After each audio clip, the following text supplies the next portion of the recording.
Picture this: the most powerful man in American television, a genial Midwesterner with impeccable timing and a smile that put millions at ease every single night. For 30 years, Johnny Carson didn't just host a talk show, he controlled the gateway to stardom itself.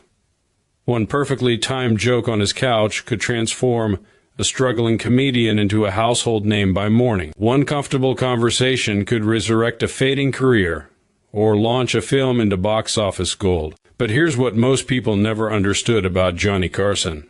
Beneath that easygoing charm and that legendary laugh was a man with ironclad principles, unspoken boundaries, and a memory that forgot absolutely nothing. Cross him once, and you were done. Not dramatically, not publicly, just quietly erased from the most influential platform in entertainment history. Tonight, we're diving into the stories you never heard, the moments that happened both on camera and behind those studio doors, the careers that stumbled or crashed because someone didn't understand the unwritten rules of Johnny's kingdom. These aren't just tales of celebrity mishaps. They're windows into how power actually worked in the golden age of television, when one man's approval or disapproval could alter the entire trajectory of someone's career. What makes these stories so compelling isn't just the drama or the celebrity names involved, but what they reveal about the invisible architecture of fame itself, about how success in entertainment has always depended on understanding not just talent, but the delicate social contracts that govern who gets access to the platforms that matter most. When Tony Clifton staggered into NBC studios in 1979, reeking of what everyone assumed was cheap whiskey, the Tonight Show staff thought they were prepared. They'd been warned that this lounge singer had an abrasive style, that he pushed boundaries, that his act was unconventional. What they didn't fully grasp was that Tony Clifton wasn't actually a person at all, but rather a weapon of chaos wielded by Andy Kaufman, designed specifically to detonate conventional entertainment from within. Kaufman had built his career on making audiences uncomfortable, on blurring the lines between performance and reality so thoroughly that nobody knew where the joke ended and genuine provocation began. Carson's team knew Kaufman would appear as this character, but knowing about it and experiencing it were entirely different things. The disaster began before Clifton even reached the stage. Backstage, he created immediate havoc, blowing cigar smoke in faces, treating crew members with contempt, and when Carson himself tried to have a professional conversation about how the segment would unfold, Clifton dismissed him with condescension that made everyone present physically uncomfortable. Then came the performance itself, if you could call it that. Clifton butchered a song deliberately, stopped mid-performance to berate an audience member, and then committed the unforgivable sin. He threw water at Duck Severinsen, Carson's beloved bandleader. Carson cut to commercial immediately, his famous composure finally shattered, and during that break, security physically removed Clifton from the building. Staff members who'd worked with Carson for years said they'd never heard him curse before that moment.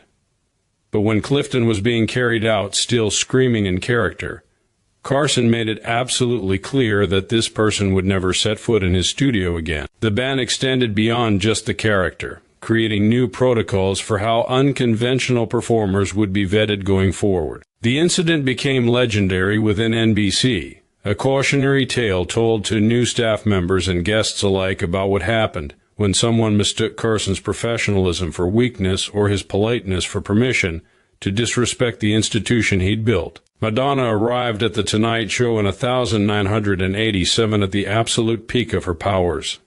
Most talked about performer in music, a cultural phenomenon who'd mastered the art of provocation and controversy. She walked in with an attitude that suggested the show should feel fortunate to have her, not understanding that Johnny Carson had interviewed presidents, had sat across from Sinatra and Elvis, had launched more careers than Madonna could possibly comprehend. The contempt was subtle, but unmistakable. She kept him waiting, a particular insult to a man obsessed with punctuality and professional courtesy. When the interview finally began, viewers noticed immediately that something felt wrong. Carson seemed stiff, working harder than usual, while Madonna gave clipped, dismissive answers, barely engaging with his questions. It was like watching someone actively refuse to participate in their own interview. Carson would ask thoughtful questions, and received three-word responses, followed by blank stares that left him scrambling to fill dead air. The breaking point came when he tried to find common ground, making a light observation about both of them being constantly in the public eye, and Madonna delivered what sounded like a prepared lecture about how Carson couldn't possibly understand her level of fame. The studio went quiet.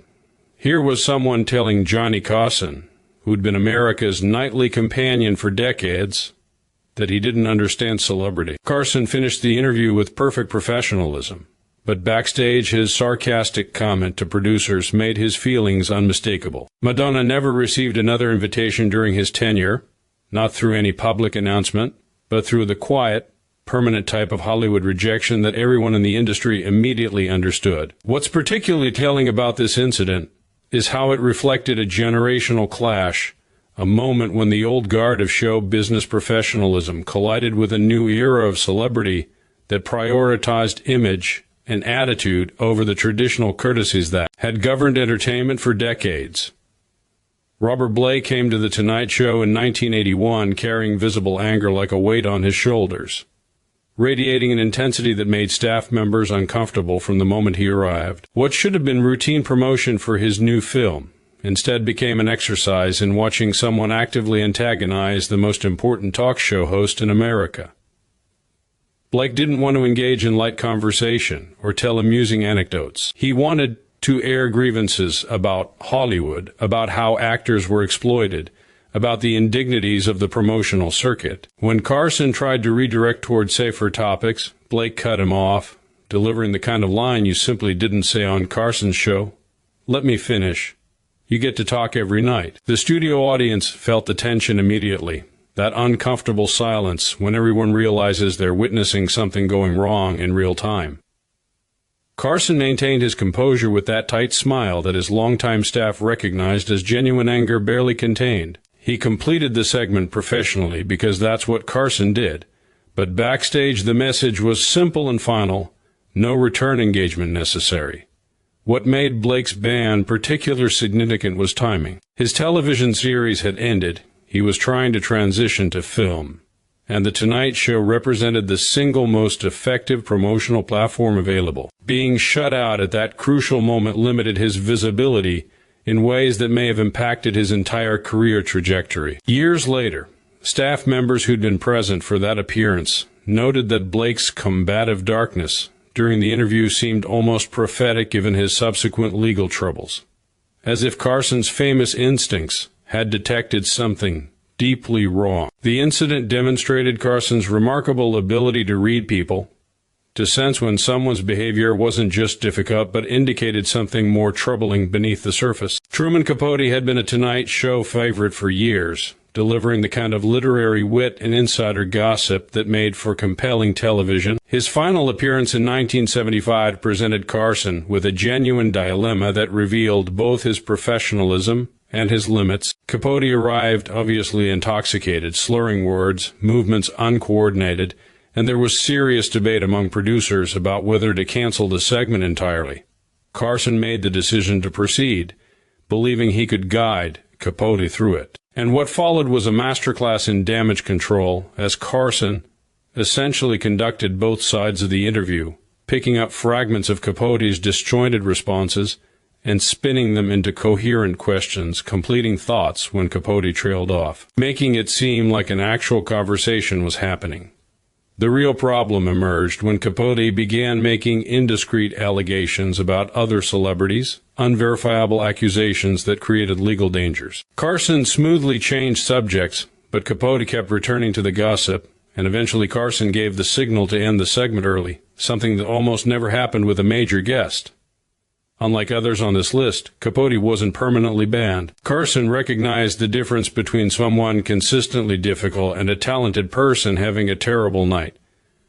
But Capote was placed in an extended timeout, years during which he wasn't invited back, while Carson waited to see if he'd get himself together. Tragically, that never happened. Capote's decline continued until his death in 1984, never having returned to that couch. The Capote incident revealed Carson's compassion alongside his boundaries, his willingness to distinguish between character flaws and human struggles. even while maintaining the standards necessary to protect his program. Don Rickles had built an entire career on insult comedy, and his appearances with Carson followed a beautiful rhythm where Rickles would mercilessly mock the host and Carson would play the perfect straight man, pretending offense while clearly enjoying every moment. This worked because both men understood exactly where the boundaries were. Rickles could joke about Carson's appearance, his show, his hosting style, but certain aspects of his personal life were absolutely forbidden territory. In one early 70s appearance, Rickles crossed that line with a pointed joke about Carson's recent divorce and the substantial alimony he was paying. The studio audience laughed, not realizing what had just happened, but everyone who knew Carson well saw his smile vanish for a split second before he professionally recovered. Backstage, Carson's coded instruction was clear: give Don some time off. Rickles found himself in the penalty box for nearly a year. A significant blow for someone who'd been a regular presence on the show. What makes this story fascinating is the resolution. Rickles knew he'd crossed a line but wasn't sure how to apologize directly. So he did it the only way he knew how, through comedy. At a Dean Martin roast, where Carson was in the audience, Rickles suddenly pointed at him and said, "I'm not afraid of you." "Okay, I'm a little afraid of you. Please let me back on the show." That public acknowledgement broke the ice. Carson laughed genuinely, and Rickles returned to become a favorite guest again, though he was careful never to mention Carson's personal life afterward. The temporary exile of Rickles demonstrated that even Carson's closest professional relationships operated within carefully maintained boundaries, and that his affection for performers never exempted them from the basic respect he demanded. Chevy Chase was Saturday Night Live's breakout star, young and hip and successful, and when he guest hosted The Tonight Show in 1977 during one of Carson's vacations, it seemed like a natural fit. That single week of hosting ensured Chase would never return to the show in any capacity. Chase arrived treating the assignment not as a privilege, but as an audition to replace Carson entirely, dismissing the longtime staff's suggestions, calling their established format old-fashioned, and generally behaving as though he was television's future and Carson was yesterday's news. The crew, fiercely loyal to Carson, found this incredibly offensive. Chase's actual hosting was stiff and awkward, lacking Carson's effortless charm, and worse, he tried to incorporate physical comedy and pratfalls from his SNL persona that disrupted the flow of interviews. But what truly sealed his fate was how he treated the staff, with condescension and dismissiveness that created an unpleasant working environment. When Carson returned from vacation and heard the complaints, Chase was finished. The banishment wasn't obvious to viewers because Chase simply never appeared again, either as host or guest. Booking requests were met with polite rejections about schedule conflicts, the standard Hollywood brush-off that everyone understood meant permanent exclusion. The irony was that Carson had previously considered Chase as potential successor material before this debacle completely eliminated that possibility. Chase himself later admitted that being frozen out by Carson had genuinely hurt his career, acknowledging that his youthful arrogance had caused damage he didn't fully understand at the time. The Chase situation illustrated how Carson's power extended beyond just the airtime he controlled, how his judgment could shape careers through absence as powerfully as through presence. Charles Grodin brought his deadpan, confrontational comedic style to The Tonight Show in 1973, playing a difficult, argumentative guest character that worked brilliantly in films, but created massive problems in Carson's studio because nobody had warned Carson. That's what was happening. Grodin immediately challenged Carson about not having read his book or seen his film, delivering increasingly hostile comments about Carson's preparation and professionalism, and the audience didn't know if this was real tension or performance. Carson quickly realized it was a bit, but found himself trapped in an impossible situation, acknowledging it would kill the comedy. But playing along too enthusiastically might seem genuinely rude. He navigated this impossible situation with growing frustration barely hidden beneath his professional smile. Backstage, his message was clear. Next time someone wants to play a character, I'd like to know beforehand. Grodin couldn't book a return appearance for years, receiving the polite scheduling conflicts brush off whenever his agents inquired. Eventually he did return, but only after specific parameters were negotiated where everyone understood his confrontational character was an established bit that Carson was prepared for, and those later appearances actually became highlights that audiences loved. Grodin himself later acknowledged he should have prepared Carson, admitting that while Johnny liked spontaneity, he also needed to know the general direction things were going. Bette Davis arrived at The Tonight Show in 1972 as Hollywood royalty, a two-time Academy Award winner with decades of legendary performances behind her, and she brought demands that were simply unprecedented: special lighting, camera angle approval, forbidden topics, and most problematically, a demand that no other guests appeared during the show. The staff accommodated what they could, but drew the line at canceling other booked guests, which infuriated Davis. During the interview itself, while viewers saw what appeared to be a pleasant conversation with a legend, Davis was actually creating chaos, gesturing to camera operators to adjust positions, speaking directly to the lighting director for changes mid-interview, even asking Carson to move because he was catching light wrong. She was essentially trying to direct the show while being interviewed on it, and Carson's irritation grew despite his professional exterior.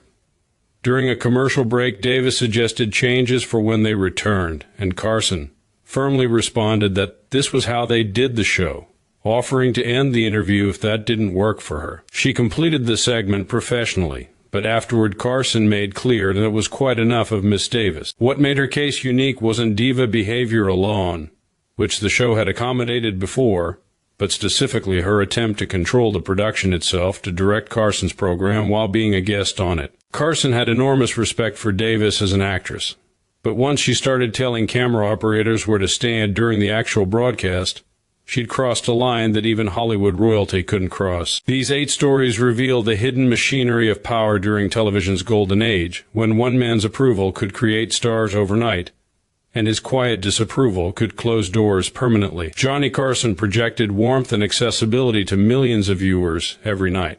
But behind that smile was someone who knew exactly what he'd built, and wouldn't let anyone disrupt it, no matter how famous they were. Understanding these incidents means understanding that success in entertainment has never been solely about talent or charisma, but about navigating the complex social dynamics that govern access to the platforms where careers are actually made, and recognizing that even the most welcoming stages have boundaries that exist for reasons more profound than mere ego or control.